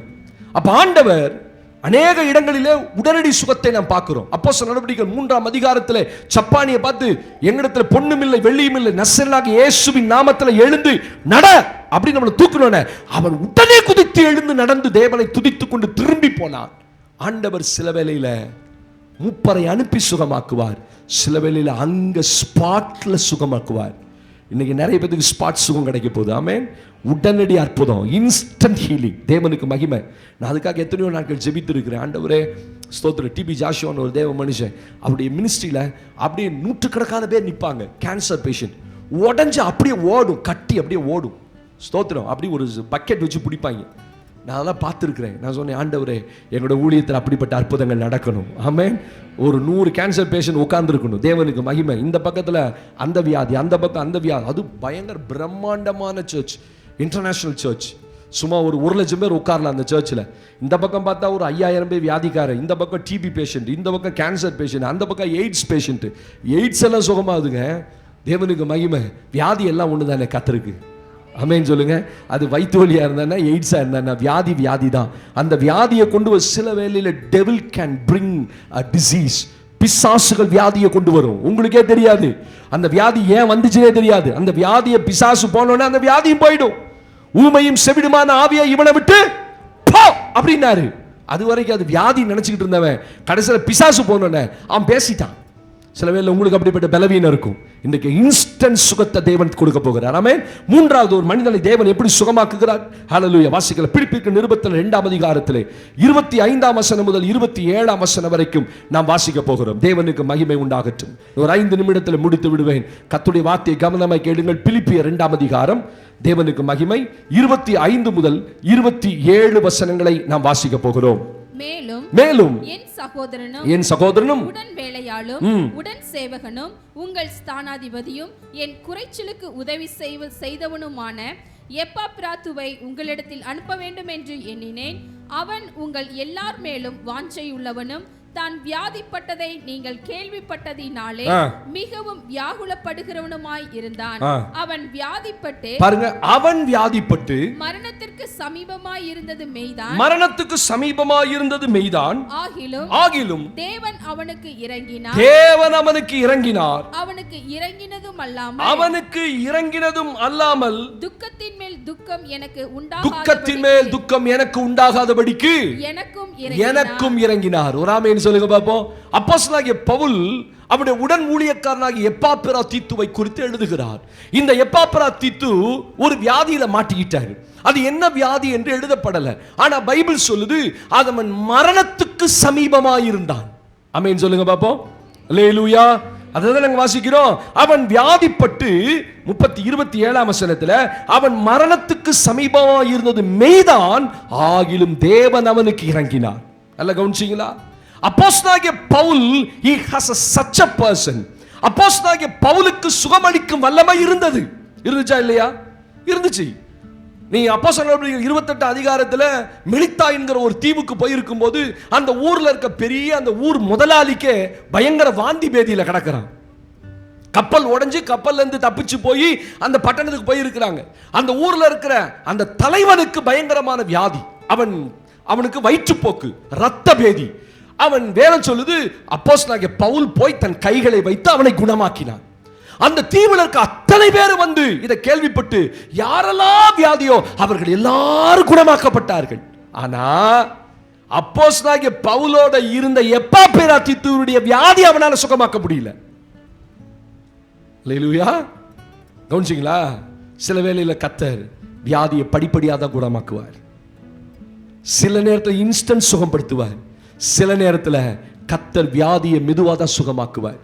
அதனால நீங்க அவ்வளவுதான் இது சுகமாகாது போல பாருங்க. சிஸ்டருக்கு போன மாசம் ஜோம் பண்ணிட்டு இங்க ஆகல, அடுத்த நாள் காலையில வீட்டுக்கு போகும்போது அதனுடைய சுகத்தை அவர்கள் பெற்றிருக்கிறாங்க. சில நேரத்தில் கர்த்தர் சில நேரம் சுகமா நீங்க வந்திருப்பீங்க, என்ன இன்னைக்கு ஒண்ணுமே நடக்கலையே, நைட்டு போய் ஜோம் பண்ணுங்க, ஆண்டவரே நான் போயிட்டு வந்திருக்கிறேன், என் மேல அந்த அபிஷேகம் இருக்கிறது, என் மேல அந்த சுகமளிக்க வல்லமை இருக்குது, இந்த ராத்திரி என்ன குணமாக்குங்க நீங்க சொல்லி பாருங்க. வேதம் அப்படித்தானே சொல்லுது, எப்பாப்பிராத்தீத்து மரணத்துக்கு சமீபமாயிருந்தது உண்மைதான், ஆனா தேவன் அவனுக்கு இறங்கினார். கர்த்தர் சில வேளையில பண்ற ஜெபம் படிப்படியாக தான் சுகமாக்கும். அப்போஸ்தலனாகிய பவுலுக்கு கைகளை வச்சோனையும் சுகமாச்சு. ஒருவேளை இந்த எப்பாப்பிராத்தீத்துக்கு அவன் ஜெபித்திருப்பான், அவனோட கூட இருந்தான் ஊழியத்துல. உங்களை நான் ரொம்ப நேசிக்கிறேன்னா உங்களுக்கு நான் ஜெபம் பண்ணாம இருப்பேனா? உங்களுக்கு ஒரு வியாதி வந்துட்டா நான் சரியா தூங்க முடியாது. உண்மையா கர்த்தர் என்ன தூங்க விட மாட்டார். நான் உங்களுக்காக ஜெபிக்கிற வரைக்கும் கர்த்தர் என்ன விட மாட்டார். நீங்க எவ்வளவு வேதனைப்படுவீங்க, நீங்க எவ்வளவு கஷ்டப்படுவீங்க, எத்தனை இரவுகள் உங்க முகத்தை பார்த்து நாங்க அழுது இருக்கிறோம். ஆண்டவரே இந்த சகோதரனுக்கு இவ்வளவு வியாதி பலவீனம், சில நேரத்துல தூங்கவே முடியலையான்னு அழுவாங்க. ஜெபம் பண்ணுவோம். அப்ப தேவன் உடனே சுகம் தந்திருக்க மாட்டார். அந்த ராத்திரி அவங்களை படுக்கையில வச்சு சுகத்தை கொடுத்து அதிகாலை எழும்பி வேலைக்கு போக வச்சிருப்பார். எப்பாப்பிராத்தீத்து பவுலோடைய ஊழியத்தில் இருந்தபோது கவனிங்க, அவனை குறித்து பயங்கர மன வேதனை பவுலுக்கு. என்னடா அந்த வியாதி சுகமாகல, ஏன்னா அவன் ஊழியத்துக்கு அனுப்பணும், பல தேசங்களுக்கு இவனை அனுப்ப முடியல. இவன் வியாதியா கிடக்கிறான், இவனை சுகமாக்குனாதான் அனுப்ப முடியும். அப்ப இவனை வியாதிப்பட்டவனா பவுல் விட்டுட்டு வந்துட்டாரு. ஆனா வேதம் சொல்லுது, தேவன் அவனுக்கு இறங்கினதும் அல்லாமல் எனக்கும் இறங்கினார், அவனை சுகமாக்கினார். சில வேளையில கர்த்தர் வியாதியை படிப்படியா தான் குணமாக்குவார். ஆமென் சொல்லுங்க பாப்போம். இன்னொரு முறையில் கர்த்தர் எப்படி சுகமாக்குறார்? லூக்கா 5 அதிகாரத்திலே தேவனுக்கு மகிமை உண்டாகட்டும் வாசியுங்கள் 31 வசனத்திலே. ஹல்லேலூயா. லூக்கா சுவிசேஷம் 5 அதிகாரம் 31 வசனத்திலே ஒரு வேத வாக்கியத்தை நீங்கள் நான் வாசிக்கிறோம். இயேசு அவர்களுக்கு பிரதியுத்தரமாக பிணியாளிகளுக்கு வைத்தியன் வேண்டியதே அல்லாமல் சுகமுள்ளவர்களுக்கு வேண்டியதில்லை. ஆமென் சொல்லுங்க. இயேசுவே சொன்னாரு, சில நேரத்தில் வியாதிக்கு யார் வேணும்? வைத்தியர் வேணும். அல்லேலூயா. முதல்ல ஜெபம், இரண்டாவது இன்ஸ்டன்ட் சுகம், உடனடி சுகம், மூன்றாவது படிப்படியா தேவன் சிலரை குணமாக்குவார், நான்காவது தேவன் மருத்துவர்களையும் கொண்டு கர்த்தர் குணமாக்குவார். ஆமென். ஆனா ஆப்ஷன் மருத்துவர்கள் அல்ல, ஆப்ஷன் கர்த்தர் தான். அல்லேலூயா சொல்லுங்க பாப்போம். உங்களுக்கு வேற வழியே கிடையாது, கர்த்தர் தான் மருத்துவர் மூலம் சுகம் கொடுக்கணும். ஆனா மருத்துவரையும் ஏன் கர்த்தர் வச்சா தெரியுமா? தேவனுக்கு மகிமை. லூக்கா ஒரு மருத்துவர். அந்த நாட்களிலே இருந்த அப்போஸ்தலர்களுக்குள்ள லூக்காவும் ஒரு மருத்துவராய் இருந்தார். அப்ப மருத்துவரை கொண்டும், அதனாலதான் ஆண்டவரே சொல்றார், பிணியாளிகளுக்கு தான் மருத்துவன் தேவை. அப்ப ஆண்டவருடைய பிள்ளைகளுக்கு மருத்துவம் தேவையில்லைன்னு சொல்லல, மருத்துவம் தேவை. மருத்துவம் உங்களுக்கு நல்லது, தேவன் அதை உண்டாக்கினார். மருந்து எடுப்பது தவறல்ல. என்ன பாஸ்டர் இப்படி சொல்றீங்க? நான் சொல்றேன் பாருங்க. தீமோத்தேயு பலவீனப்பட்டுறான், கவனிக்கிறீங்களா? ஹலோ, தீமோத்தேயு என்ன செய்யறாரு? பலவீனப்பட்டுறாரு. அப்ப பவுல் சொல்றாரு, அடிக்கடி உனக்கு நேரிடுகிற பலவீனங்களுக்காக கொஞ்சம் பாராசிட்டமால் எடுத்துக்கோ அப்படின்னு சொன்னாரா? என்ன எடுத்துக்க சொன்னாரு? திராட்சை ரசத்தையும் எடுத்துக்கொள். என்ன திராட்சை ரசம் சுகமாக்கும். நீங்க பைபிள்ல பாருங்க, நிறைய இடத்துல இயற்கையா தேவன் மூலிகைகளை கொண்டு சுகமாக்குகிறார். எசேக்கியா ராஜா வியாதிப்பட்ட போது அவன் மேல் அத்திப்பழ அடைய கொண்டு வந்து போட்டுதான் சுகமாக்குகிறார்கள். ஆமென். எசேக்கியேல் தீர்க்கதரிசி புத்தகத்தை வாசித்து பாருங்கள். அந்த இருபுறமும் மரங்கள் இருக்குமா, அந்த மரங்களுடைய இலைகள் அவர்களை சுகமாக்கும் என்று எழுதப்பட்டிருக்கிறது. எரேமியாவில் எழுதப்பட்டிருக்கிறது, கீலேயாத்திலே பிசின் தைலம் இல்லையோ, ரணவைத்தியனும் இல்லையோ. அப்ப தேவன் ஏன் மருத்துவர்களை வைத்திருக்கிறார்? சில வியாதிகளை மருத்துவர்களை கொண்டு சுகமாக்குவார். ஒரு ஆமென் சொல்லுங்க. ஆண்டவர் ஒரு நாள் மருத்துவர்களுக்கு விரோதி அல்ல. லூக்கா ஒரு மருத்துவர். தேவனுக்கு மகிமை. அடிக்கடி நேரிடுகிற உன் பலவீனங்களுக்காக திராட்சரசத்தையும் கூட்டிக்கொள். இந்த சில நேரத்தில் நம்ம சரீரத்துக்கு தேவையான சப்ளிமெண்ட்ரி தேவைப்படும். 50 வயசு வரைக்கும் சரீரத்தில் ஒரு பிரச்சனையும் இருக்காது. 50 வயசுக்கு மேலே தான் நம்ம சரீரத்தில் உள்ள எலும்புகள் எல்லாம் தேய்மானம் நடக்கும், சதைகளில் பலவீனம் உண்டாகும். அதுக்கேற்ற மருந்துகளை எடுப்பது தவறல்ல. நான் சொல்லுவது என்ன? முதல் ஆப்ஷன் கர்த்தர் தான். ஆமென் சொல்லுங்க. அந்த மருத்துவரும் சில நேரத்தில் சொல்லுவார், நான் மருந்து கொடுப்பது மருத்துவரின் பணி, சுகம் கொடுப்பது தெய்வத்தின் பணி. நான் என்ன சொல்றேன்னா, எல்லா ஃபோக்கஸும் எங்க சுத்தி வரும்னா கடைசியில ஆண்டவர்கிட்ட தான் வரும். ஆமென் அல்லேலூயா. உங்களுக்கு 1000 மெடிசன் எடுத்தாலும் உங்க மெடிசன் சரீரத்துக்கு ஒத்துக்கொள்வதும் கர்த்தருடைய கிருபை தான். ஆமென். ஆனால் மருத்துவர்கள் மூலமாகவும் தேவன் சுகம் கொடுக்கிறார். இன்னும் ஒரு வசனத்தை நான் வாசித்து முடிக்க விரும்புகிறேன். தேவனுக்கு மகிமை உண்டாகட்டும். வாசியுங்கள் பார்ப்போம். ஹல்லேலூயா. தேவனுக்கே மகிமை உண்டாவதாக. ஸ்தோத்திரம். 1 கொரிந்தியர் புத்தகத்திலே ஹல்லேலூயா 12ஆம் அதிகாரத்திலே 7 முதல் 9 வசனங்களை வாசிக்க போகிறோம். வாசித்து முடிக்கலாம். 2 கொரிந்தியர் 12. தேவனுக்கு மகிமை உண்டாகட்டும். வாசித்து உங்களுக்காக நான் ஜெபிக்க விரும்புகிறேன். 2 கொரிந்தியர் 12ஆம் அதிகாரம் 7 முதல் 9 வசனங்களை வாசிக்க விரும்புகிறேன். அன்றியும் எனக்கு வெளிப்படுத்தப்பட்டவைகளுக்குரிய மேன்மையின் நிமித்தம் நான் என்னை உயர்த்தாதபடிக்கு என் மாம்சத்திலே ஒரு முள் கொடுக்கப்பட்டிருக்கிறது. என்னை நான் உயர்த்தாதபடி அது என்னை குட்டும் சாத்தானுடைய தூதனாய் இருக்கிறது. அது என்னை விட்டு நீங்கும்படி நான் 3 தரம் கர்த்தரிடத்தில் வேண்டிக் கொண்டேன். அதற்கு அவர், என் கிருபை உனக்கு போதும், பலவீனத்திலே என் பலம் பூரணமாய் விளங்கும் என்றார். ஆகையால் கிறிஸ்துவின் வல்லமை என் மேல் தங்கும்படி என் பலவீனங்களை குறித்து நான் மிகவும் சந்தோஷமாய் மேன்மை பாராட்டுவேன். வா போதும். நல்ல கவனிங்க, முடிச்சிடுறேன். ஒரு மனிதனுக்குள்ள பலவீனம் வருகிறது. யாருக்குள்ள? பவுலுக்குள்ள பலவீனம். அவன் சரீரமே தேவனுடைய பலத்துல நிறைஞ்சிருச்சு. ஆனால் அவன் சரீரத்துக்குள்ள என்ன இருந்துச்சு? ஒரு பலவீனம் இருந்தது.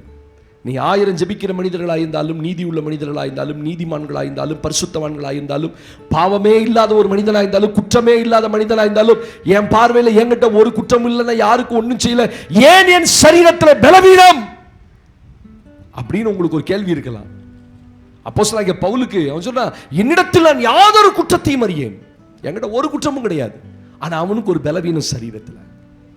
பரிசுத்தவான்களுக்கு சில நேரத்தில் பலவீனங்கள் வரும், வியாதிகள் வரும். அதனால தான் சொன்னேன், மனிதனாய் பிறந்த எல்லாருக்கும் என்ன உண்டு? வியாதி உண்டு, பலவீனம் உண்டு. ஆனா பைபிள் என்ன சொல்லுது? இது நீங்கும்படி நான் 3 முறை கர்த்தரிடத்தில் விண்ணப்பம் பண்ணினேன், ஜெபம் பண்ணேன். நீங்க அநேக நாட்கள் ஜெபம் பண்றீங்க, ஆண்டவரே இந்த பலவீனம் மாறணும், இந்த சோர்வு மாறணும். இது மட்டும் மாறிட்டா, அதுக்கு மாறிட்டா என்ன பண்ண போறீங்க? மாறிட்டா என்னன்னு சொல்லணும் ஆண்டவர்கிட்ட. இல்ல, நான் எழும்புவேன், ஊழியம் செய்வேன், ஓடுவேன், என் வேலையை கவனிப்பேன். ஸ்தோத்திரம். இது என்ன தடை பண்ணுது ஆண்டவரே, இந்த பலவீனம் என்ன தடை பண்ணுது. காலைல எந்திரிக்க முடியல. ஸ்தோத்திரம். என் சரீரம் அடிச்சு போட்டாப்புல இருக்கு. சில நேரத்துல என்னால ஒரு வேலையை நிம்மதியா செய்ய முடியல. சில நேரத்துல பலவீனங்கள் வருகிறது. அப்போஸ்தலனாகிய பவுலுக்கு பயங்கர பலவீனம். அதனாலதான் அவன் அந்த வலியை தாங்க முடியாம தான் 3 முறை ஜெபம் பண்ணியிருக்கார். அவராது 3 முறை, நம்ம 300 முறை ஜெபம் பண்ணிட்டோம். அப்படிதானே? நம்ம சரீரத்திற்கு வியாதிக்காக எத்தனை முறை ஜெபம் பண்ணியிருப்போம்? காலையில் எந்திரிச்சா ஜெபம், நைட்டு உட்காந்தா ஜெபம், போனா ஜெபம். ஆண்டவரே என்ன நினைங்க, ஆண்டவரே என்ன நினைங்க, இந்த பலவீனத்தை எடுங்க. சில நேரத்தில் அந்த பலவீனம், அந்த வியாதி உயிர்த்தெழுதலில் நடக்கும்போது தான் சுகமாகும். எப்போ நடக்கும்? அப்போஸ்தலனாகிய பவுல் சாகிற வரைக்கும் அந்த வியாதி சுகமாகல. அவனுக்கு எப்போ சுகமாச்சு? அப்பதான் 1 கொரிந்தியர் 15ஆம் அதிகாரத்தில் எழுதுறாரு. ஸ்தோத்திரம். அது அழியாமையை சுதந்திரிக்குமா. இந்த சரீரம் ஒரு நாள் எந்திரிக்கும் போதுதான் கனவீனம் உள்ளதாய் விதைக்கப்படும், கனமுள்ளதாய் எழுந்திருக்கும். அழிவுள்ளதாய் விதைக்கப்படும், அழிவில்லாததாய் எழுந்திருக்கும். அப்பதான் அவருக்கு சுகம். சாகர வரைக்கும் சுகம் அப்போஸ்தலனாகிய பவுலுடைய சரீரத்தில் தேவன் கொடுக்கவே இல்லை. ஆனா அதுக்கு பதிலா என் பலம் உன் பலவீனத்தில் பூரணமா விளங்கும். அந்த பலவீனத்தோடையே அவர் போனார். அதனால எனக்கும் அப்படியே இருந்துருமா பாஸ்டர்? அப்படி அல்ல. சில வேளையில சில வியாதிகளை சில நன்மைக்காக, ஏன்னா இது சத்தியம், நான் சொல்லிதான் ஆகணும். ஆமென் சொல்லுங்க பாப்போம். நீங்க நினைப்பீங்க, நான் இவ்வளோ ஜெபம் பண்ணி எனக்கு சுகமே ஆகலையே. சிலரை சில காரியத்தில் ஆண்டவர் சரிப்படுத்துவதற்காகவே வியாதிகளை சரீரத்தில் வைத்திருப்பார். ஆமென் சொல்லுங்க பாப்போம். அல்லேலூயா. ஐயோ ஐயோ ஐயோ ஐயோன்ட்டு ஓடிட்டே இருக்க வேண்டியதுதான். ஆனா அந்த பலவீனத்திலையும் ஆண்டவர் சொல்ல, உன்னை சும்மா விட மாட்டேன், என் பலம் பூரணமா விளங்கும். சாகர வரைக்கும் எத்தனையோ பேத்த பவுலின் கைகளினாலே சுகமாக்கினவர் அவனை சுகமாக்காமலே வச்சிருந்தார். அந்த சரீரத்தோடயே அவன் மரித்தான். ஆனா எழுப்பும் போது அந்த சரீரத்தில் வியாதி இருக்காது. ஆமென் சொல்லுங்க பாப்போம். அப்ப உங்களுக்கு இந்த ராத்திரி தேவை மருத்துவரால் அல்ல, தேவனால. நீங்கள் பரிகாரிகளை அல்ல, தேவனை தேடுவதற்கு அழைக்கப்பட்ட தேவச்சனம். ஆமென். உங்களுக்கு எத்தனை வியாதி பலவீனம் வந்துட்டாலும் பரிகாரிகள்கிட்ட மட்டும் போயிடாதீங்க, மந்திரவாதிகிட்ட மட்டும் போயிடாதீங்க, குறிகாரன்ட்ட மட்டும் போய் கேட்டுறாதீங்க. பிரஃப் ரோட்டில் காரில் நின்றுட்டு இருக்கேன், கார் எடுக்கிற ஒருத்தர் வேகமாக வந்தாங்க, டிப்டாப்பா கிளம்பி வந்தார். பக்கத்தில் வந்தோன்னே, சார் உங்கள் கையை கொடுங்க அப்படின்னாரு. என்னடா திடீர்னு கையை கேட்குறான்னு பார்த்தா கையில் அந்த ஓலை சுவடியெல்லாம் வச்சுருக்கான். பார்த்துட்டேன், ரைட்டு ஒரு ஜோசியக்காரன். கையை கொடுங்க சார். சார் உங்கள் மேலே பிரகாசமான எதிர்காலம் தெரியுது, ரொம்ப காலமாக நிறைய காரியத்துக்காக. அவன் பாருங்க என்னை பேச விட மாட்டேங்கிறான். நிறைய காரியம் உங்களுக்கு நடக்க போகுது, கடவுள் உங்களுக்கு நிறைய வச்சுருக்கார். ஒரு சாதாரண மனுஷன் சொல்லியிருந்தா என்ன ஆயிருக்கும், இன்னும் கையை நீட்டிருப்பீங்க. நான் சொன்னேன், என் காலம் எனக்கு தெரியும், என் எதிர்காலம் எனக்கு தெரியும் என்னன்னு. ஆமேன்னு சொல்லு பாப்போம். அப்படியே பார்த்தா நீங்கள் ஃபாதரான்னா, அது நம்ம கேட்டோன்னே அவன் கேட்குறான் பார்த்தீங்களா, உடனே நீங்கள் ஃபாதரா அப்படின்னா, ஏன்பா அப்படி கேட்குற? இல்லை நீங்கள் தான் அப்படி கேட்பீங்க, நீங்கள் ஒருத்தர் தான் கையவே கொடுக்க மாட்டீங்க. ஒரு ஆமேன்னு சொல்லுங்க பாப்போம். அவனே தெரிஞ்சுக்கிட்டான் நீங்கள் ஒரு ஆள் தான். நீங்களா இருந்தா டபக்குன்னு நீட்டிருப்பீங்க. எவ்வளோப்பா? 50 ரூபா ஒருத்தரம் கொடுத்துருப்பீங்க தானே. அவனும் எத்தனை முறை உங்கள் கையை பார்த்து பேசியிருப்பான். அது நடக்கும், இது நடக்கும், இது. அவங்க சொல்கிற வார்த்தை பாருங்க, பிசாசுடைய வார்த்தை. சார் நீங்கள் ரொம்ப காலமாக நிறைய நினச்சிட்டு இருக்கீங்க, அதெல்லாம் கைகூடி வரப்போகுது, உங்கள் மேலே இருக்க உங்கள் தெய்வம் அதை செய்ய போகிறார் அப்படின்னும் போது உள்ள ஒரு மாதிரி தடுமாறும்ல உங்களுக்கு. கொடுத்துருந்தோம், அவங்ககிட்ட இருக்க பிசாசு நமக்கு இறங்கிடும். ஜாக்கிரதையாக இருக்கணும் கர்த்தருடைய பிள்ளைங்க. ஆமேன்னு சொல்லுங்க. உங்கள் காலங்கள் அவன் கையில் இல்லை, உங்கள் காலங்கள் கர்த்தருடைய கையில் இருக்கிறது. ஸ்தோத்திரம். அங்கே தான் கர்த்தருடைய பிள்ளை தப்பு பண்ணக்கூடாது. தேவனின் காலத்தை ஆசீர்வதிக்காவிட்டால், தேவன் என்னை சுகமாக்காவிட்டால். ஒரு ராஜா இருந்தான் பைபிள்ல. அந்த ராஜா வியாதிப்பட்டு கட்டிலில் கிடக்கிறான். தன் மனைவியை கூப்பிடுறான், இங்க வா. இஸ்ரவேல்ல ஒரு ராஜா, ஒரு தீர்க்கதரிசி இருக்கான். அந்த தீர்க்கதரிசியை போய் கேட்டு வா, நான் பிழப்பேனா சாவனன்னு போய் கேளு. ஸ்தோத்திரம். அப்படின்னு சொல்லி அனுப்புறான். ஒரு மந்திரவாதிட்டு அனுப்புறான். அவன் போறான், அவன் மந்திரவாதியை தேடி போறான். போகும்போது இந்த தீர்க்கதரிசிட்ட ஆண்டவர் சொல்றாரு, இஸ்ரவேல்ல தேவன் இல்லை என்றா அந்த இஸ்ரவேலின் ராஜா நான் தான் அவனை கொண்டு போய் ராஜாங்கத்தில் உட்கார வச்சேன். அவன் என்ன தேடாம சாவேனா பிளப்பனான்னு ஒரு மந்திரவாதிட்ட கேட்க சொல்றான். அவன் பொண்டாடி போயிட்டு இருக்கா. போய் உன் வேலைக்காரன் அனுப்பிச்சு அவனை கூப்பிடு, ஏறின கட்டுல இருந்து உன் புருஷன் இறங்க மாட்டான், சாவான்னு போய் சொல்லுன்னு.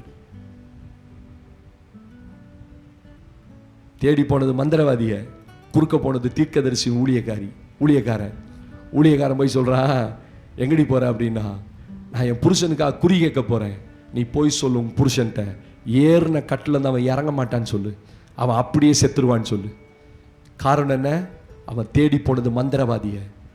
தேடி ஒழுங்கா ஊழியக்காரன் வந்திருந்தா 1000 பலவீனமா இருந்திருந்தாலும் உங்களுக்கு சுகத்தை தேவன் கொடுத்திருப்பார்.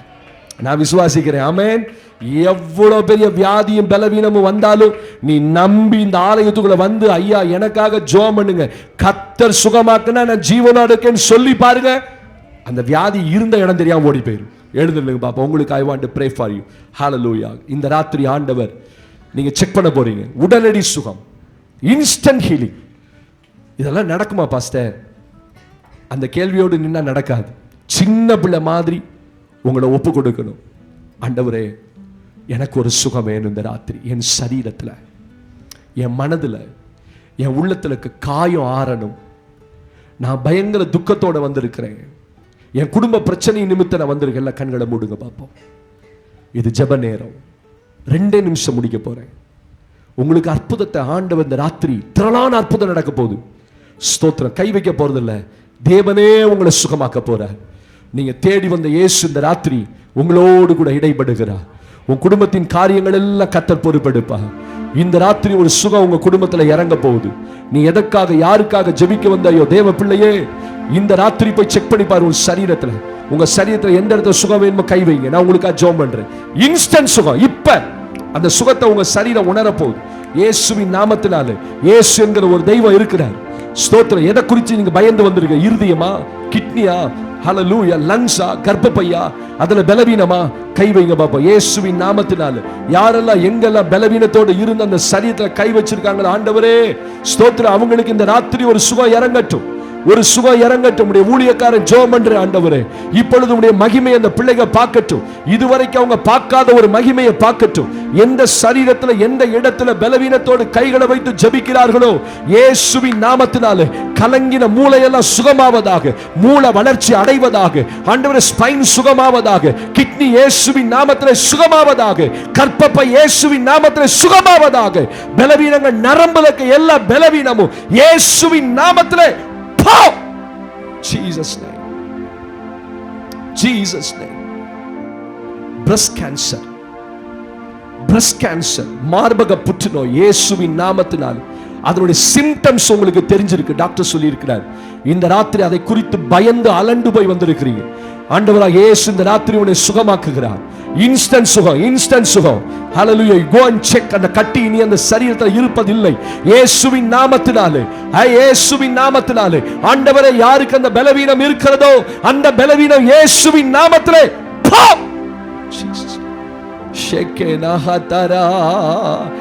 இந்த நாளில் செய்யுமே, இறங்கி வந்து செய்யுமே, இந்த நாளில் செய்யுமே, இறங்கி.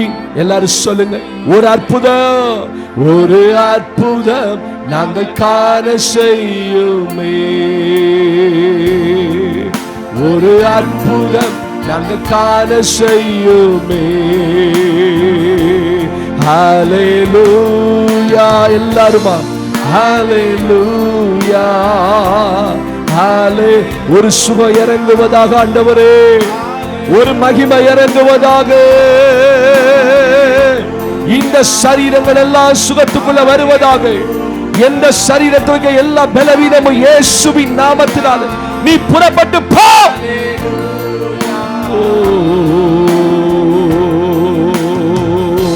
நல்ல தகப்பனே, இந்த ராத்திரி உம்முடைய பிள்ளைகளுக்காக ஜெபிக்கிறேன். பலவீனங்கள் மாறுகிறதுக்காக நன்றி செலுத்துகிறேன்.